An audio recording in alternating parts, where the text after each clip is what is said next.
नमस्कार। बिहार विधानसभा चुनाव में इस बार प्रतिपक्ष के नेता बेरोजगारी को एक बड़ा चुनावी मुद्दा बनाने की कोशिश में लगे हुए हैं और इसी कोशिश के तहत उनके लगातार इस तरह के कार्यक्रम हो रहे हैं ताकि बेरोजगारी को एक प्रमुख राजनीतिक मुद्दा बनाया जा सके। बिहार में बेरोजगारी है, इससे कोई इनकार नहीं कर सकता। उनके मुताबिक जो आंकड़ा तेजस्वी यादव देते हैं उनके मुताबिक 46% से ज़्यादा लोग बिहार में बेरोजगार हैं और कोरोना और लॉकडाउन के बाद स्थिति और ख़राब हुई है। और इसी को देखते हुए तेजस्वी यादव ने ये फैसला किया है कि वो बेरोजगारी पर ख़ास फोकस रखेंगे। ये बेरोजगारी एक मुद्दा बने, इसको लेकर उन्होंने कार्यक्रम तय भी किए हैं और कार्यक्रम के तहत रात 9 बजे 9 मिनट के लिए अपने घरों की लाइट बंद करके बेरोजगारों को दिया जलाने की अपील की है, बेरोजगारों से अपील की है, आह्वान किया है कि अगर आपके पास दिया नहीं है तो आप मोमबत्ती जला सकते हैं, लालटेन जला सकते हैं। लालटेन तो उनका चुनाव चिन्ह भी है। तो एक तरीके से बेरोजगारों को एक आशा की किरण दिखाई देगी कि शायद तेजस्वी यादव उनकी बेरोजगारी दूर कर दें। दूसरी तरफ उनका जो चुनाव चिन्ह है वो भी काफ़ी प्रकाश में आ जाएगा, सामने आ जाएगा, क्योंकि बिहार में बिजली की स्थिति अब काफ़ी सुधर गई है पिछले चुनाव से देखें तो नीतीश कुमार ने भी अपनी वर्चुअल रैली में कहा कि अब लालटेन की क्या ज़रूरत है। खैर, ये जो मुद्दा है बेरोजगारी का, इसको लेकर तेजस्वी यादव आगे बढ़ना चाहते हैं और उन्होंने कहा है कि वो इसके लिए एक रोड मैप भी बना रहे हैं जिसमें विशेषज्ञों की टीम लगी है और कुछ दिनों के बाद ये रोड मैप सबके सामने होगा कि हम कैसे बेरोजगारी को दूर करें। उन्होंने ये भी वादा किया कि अगर उन्हें सरकार बनाने का मौका मिलता है तो बिहार के सभी काबिल रोजगारों को वो रोजगार देंगे। हालांकि ऐसे वादे पहले भी होते रहे हैं। बीजेपी ने भी वादा किया था कि 2 करोड़, एक साल में 2 करोड़ बेरोजगारों को नौकरी देंगे, लेकिन वो वादा ही रह गया। खुद तेजस्वी यादव इस पर बार बार सवाल उठाते हैं। दूसरी तरफ अगर तेजस्वी यादव ऐसा वादा करते हैं तो फिर वो बेरोजगारों को नौकरी कहाँ से देंगे, ये भी एक बड़ा सवाल है। लेकिन हम बात करेंगे तेजस्वी यादव की राजनीति की, जो राजनीति वो कर रहे हैं। मुझे लगता है कि तेजस्वी यादव अभी दुविधा में हैं कि वो अपने पिता के राजनीतिक कदमों पर चलें या फिर अपना कोई रास्ता खोजें। पिछला चुनाव यानी कि 2019 का लोकसभा चुनाव आपको याद होगा, तो उसमें तेजस्वी यादव ने आरक्षण को एक बड़ा मुद्दा बनाया था और उनका ये आरोप था कि बीजेपी, केंद्र में जो बीजेपी की सरकार है, एनडीए की सरकार है, वो आरक्षण ख़त्म करने जा रही है और इसको लेकर वो उन्होंने एक राजनीतिक मुद्दा बनाने की कोशिश की और जहाँ भी वो रैलियों में जाते थे वो आरक्षण की बात किया करते थे। लेकिन आरक्षण का ये जो मामला था ये ज़्यादा कुछ चल नहीं पाया और नतीजा ये हुआ कि 2019 के लोकसभा चुनाव में आरजेडी 0 पे आउट हो गई।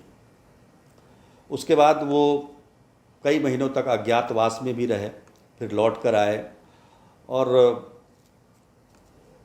उन्होंने सड़क पे आंदोलन करने की बजाय, सरकार के खिलाफ आंदोलन करने के बजाय ट्विटर, फेसबुक यानी कि सोशल मीडिया का ज़्यादा सहारा लिया और वो बड़े तीखे सवाल भी सोशल मीडिया पर करते हैं, ट्विटर पर करते हैं। नीतीश कुमार को हमेशा कटघरे में खड़े करते हैं। तो ये जो सोशल मीडिया का उनका वार है वो, उसमें कहीं से वो पीछे नहीं है, उसमें नीतीश कुमार कहीं से उनके सामने नहीं, उनका सामना नहीं कर सकते हैं। लेकिन जो एक राजनीतिक दल का जो एक संघर्ष होता है, एक सड़कों पर जो संघर्ष होना चाहिए, वो संघर्ष दिखाई नहीं देता है।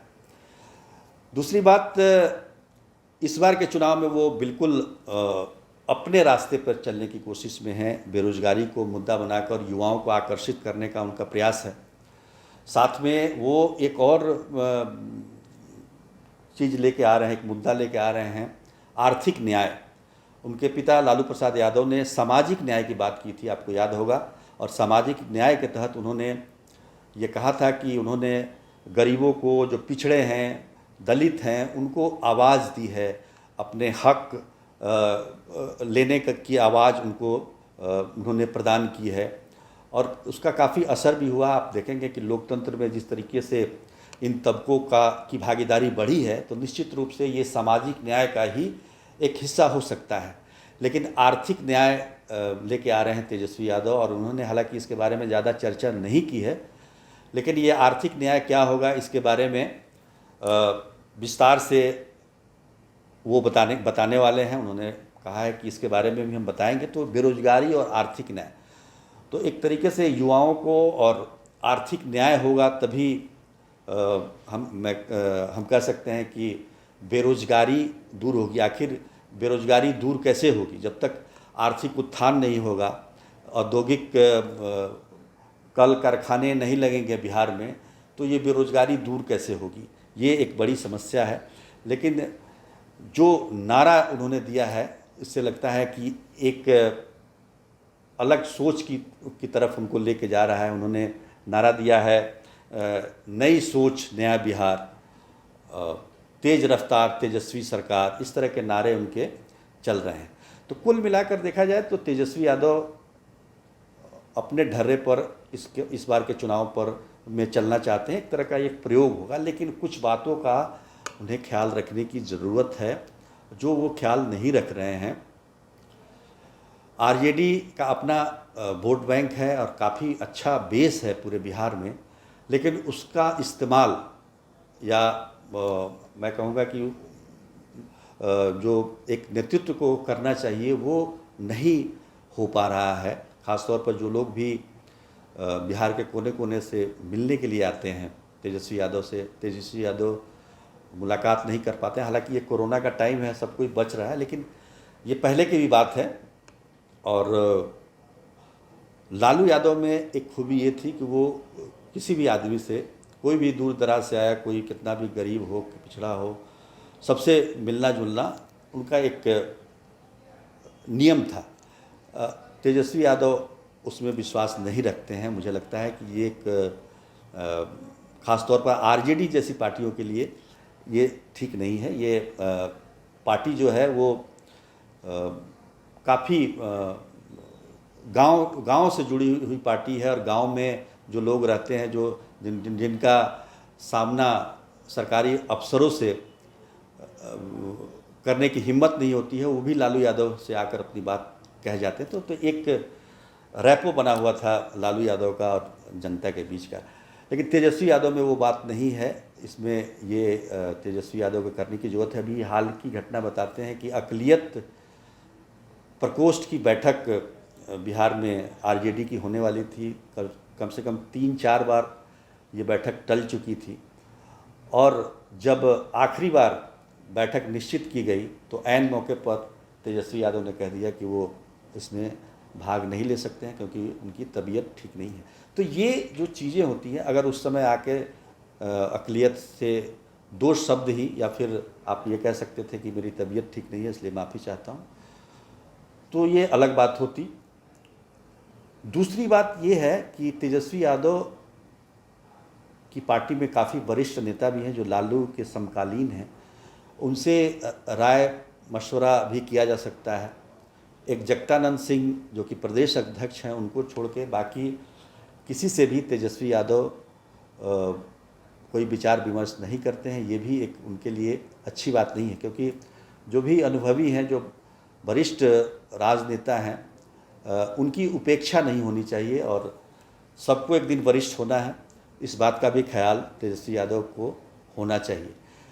हालांकि उनका ये बेरोजगारी का मुद्दा कितना सफल होगा ये कहना मुश्किल है, क्योंकि बेरोजगारी एक ऐसी समस्या है जिसका कोई अंत नहीं दिखता है। उसके पीछे जनसंख्या का बेतहाशा वृद्धि भी उसके पीछे एक कारण माना जाता है।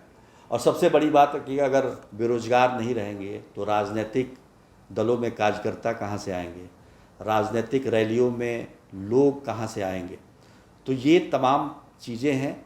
और व्यवहारिक जो बात हो, ख़ास तौर पर कहें तो बेरोजगारी को कितना बड़ा मुद्दा बना पाते हैं तेजस्वी, ये देखना अभी बाकी है। आज के लिए बस इतना ही। धन्यवाद।